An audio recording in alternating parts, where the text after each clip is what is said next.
بسم اللہ الرحمن الرحیم۔ مرنے کے بعد مردہ کتنی عیدیں اپنے گھر والوں کے ساتھ مناتا ہے، کتنے سال تک اپنے گھر والوں کو یاد کرتا ہے اور کتنے سال تک روتا رہتا ہے۔ ان تمام سوالوں کے جوابات آپ کو آج کی اس ویڈیو میں دیے جائیں گے، لہذا اس ویڈیو کو آخر تک ضرور دیکھیے گا۔ محترم ناظرین، اللہ تبارک و تعالیٰ کا ارشاد عالی شان ہے، ہر ذی روح کو موت کا ذائقہ چکھنا ہے۔ موت اختیاری نہیں بلکہ لازمی ہے، حتیٰ کہ کسی کو موت کا وقت مقرر کرنے کا بھی اختیار حاصل نہیں۔ اگر ہم موت کے بارے میں معلومات رکھتے ہوں تب بھی، اور اگر نہ رکھتے ہوں تب بھی، موت تو آ کر ہی رہے گی۔ سمندری مخلوقات، زمین پر رینگنے اور چلنے والے جانور، پرندے اور انسان، الغرض ہر ذی روح ختم ہو جاتی ہے جب اس کا وقت مقرر آتا ہے، لیکن انسان چونکہ اشرف المخلوقات ہے، دماغ رکھتا ہے، سوچ رکھتا ہے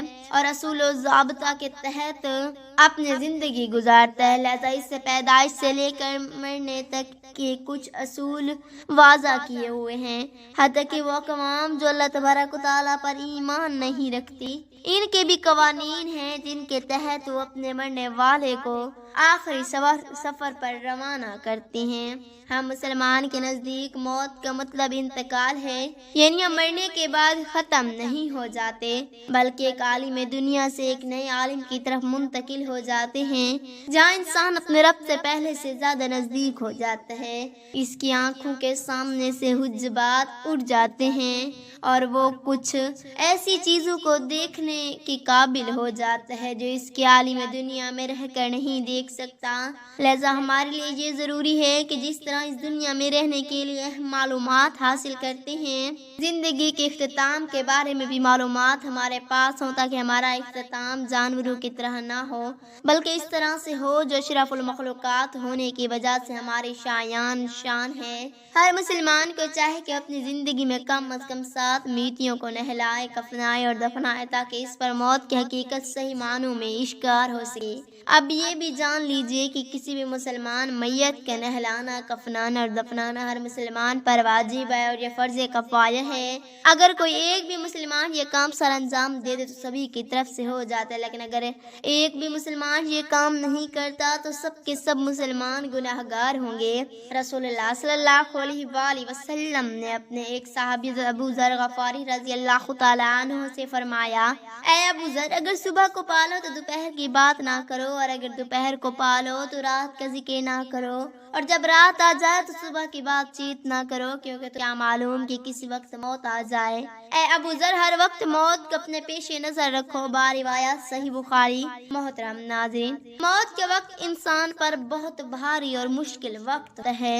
حدیث میں کہ ایک کپڑا اگر کانٹوں سے بھری جھاڑو پر ڈال کر کھینچا جائے تو جو کیفیت اس کپڑے کی ہوتی ہے وہی کیفیت موت کے وقت انسان کی ہوتی ہے۔ یہ امر مسلمات میں سے ہے کہ موت کے وقت ہر شخص اپنی محبت اور معرفت کے مطابق سرور کائنات صلی اللہ علیہ وآلہ وسلم ائمہ معصومین کی زیارت سے مشرف ہوتا ہے، جبکہ دوسری جانب جس شخص پر نزاع کا عالم طاری ہوتا ہے تو شیطان بھی اپنی پوری طاقت و قوت کے ساتھ اسے گمراہ کرنے کے لیے ان میں موجود ہوتا ہے۔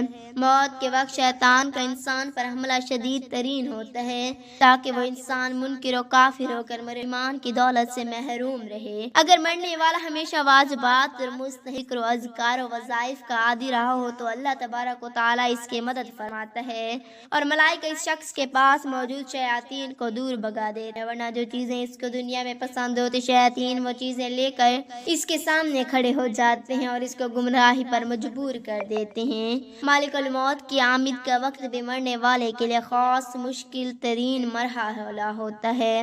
کچھ معلوم نہیں کہ وہ کس شکل اور کس حالت میں آئے گا، کس طرح روح قبض کرے گا، مشکل سے یا آسانی سے اس کا انحصار انسان کے اعتقادات اور اعمال پر ہے۔ جان کنی کے وقت انسان کا حلق خشک ہو جاتا ہے، پیاس بہت لگتی ہے، اور جو لوگ اس وقت اس کے پاس موجود ہیں ان کو چاہے کہ وقفے چمچ کے ساتھ اس کے منہ کو پانی لگائیں۔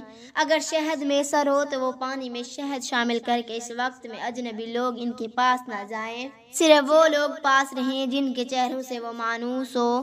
عزیز رشتہ دار مرنے والے کو کلمہ طیبہ شہادتیں پڑھائیں۔ اگر قریب المرگ شخص اپنی زبان سے ان کلمات کی ادائیگی نہ کر پائے تو ساتھ بیٹھے قریبی شخص ان کو کلمہ پڑھنے کی تلقین اس طرح کریں کہ مرنے والا اچھی طرح سمجھ لے کہ قریب المرگ پر آیت الکرسی اور چاروں کل پڑھ کر دم کریں۔ سورۃ بقرہ کی آخری 3 آیات اور 6 کلمے پڑھنے کی تلقین بھی کریں اور خود بھی ان کے پاس بیٹھے بیٹھے یہ کلمات پڑھتے رہیں۔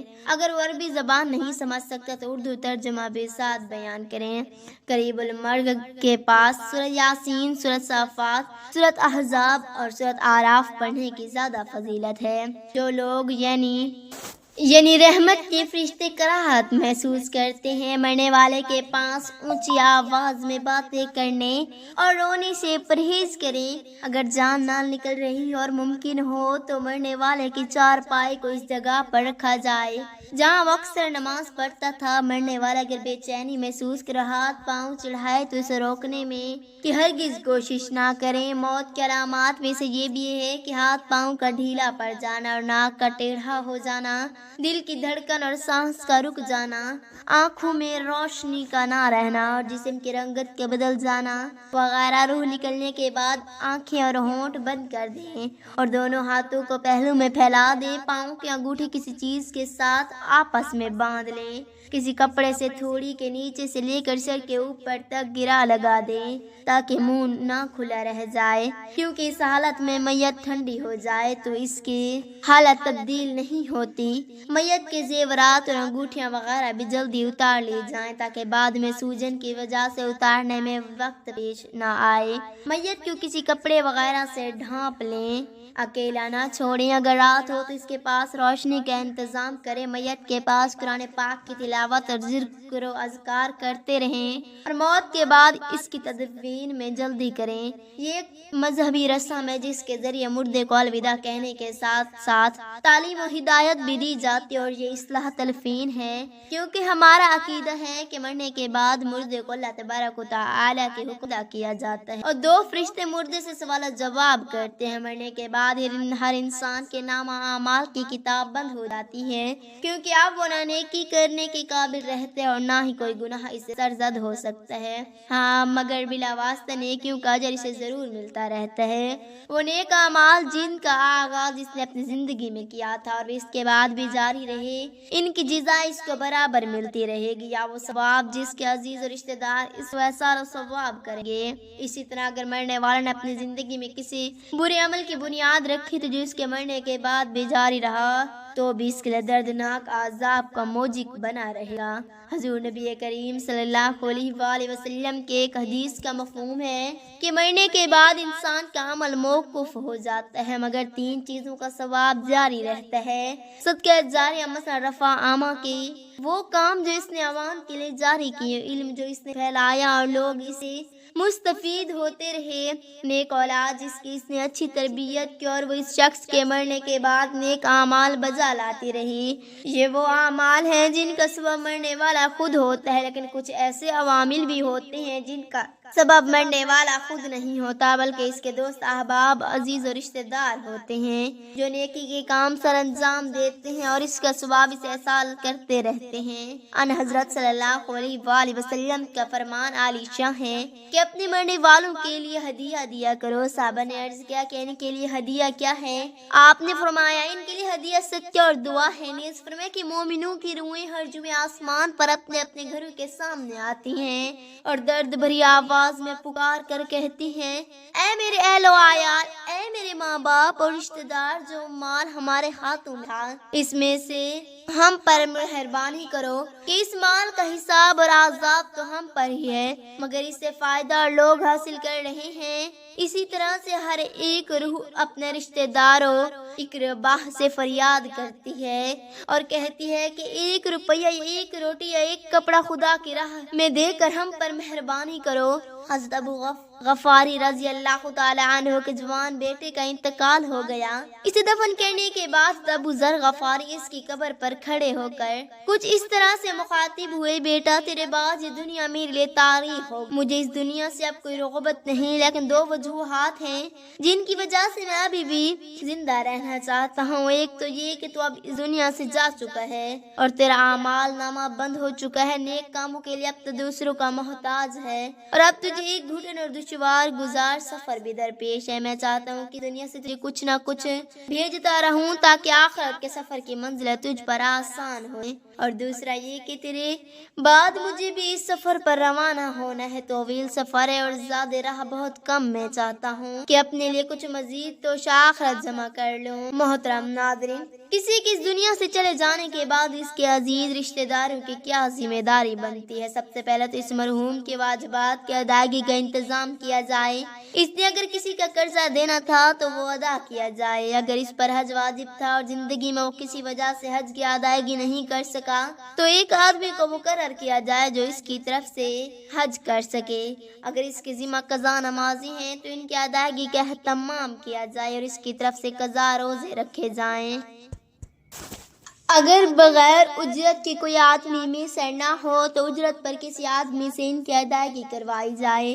اگر مرنے والے نے پسماندگان میں چھوٹے یتیم بچے چھوڑے ہوں تو ان کی تربیت، پرورش اور ان کے ساتھ شفقت بھی مرنے والے کے ساتھ ہمدردی اور عظیم ثواب کا باعث ہے۔ مرنے والے کے ترکہ میں سے اس کے ایصال ثواب کے لیے رفع عامہ کے کام کیے جائیں، اس کے لیے ذکر و نعمت کے مجالس قائم کی جائیں، ان کی طرف سے بھوکھوں کو کھلانا کھلایا جائے، بے لباس لوگوں کو لباس مہیا کیا جائے، غریب لوگوں کی مالی امداد کی جائے۔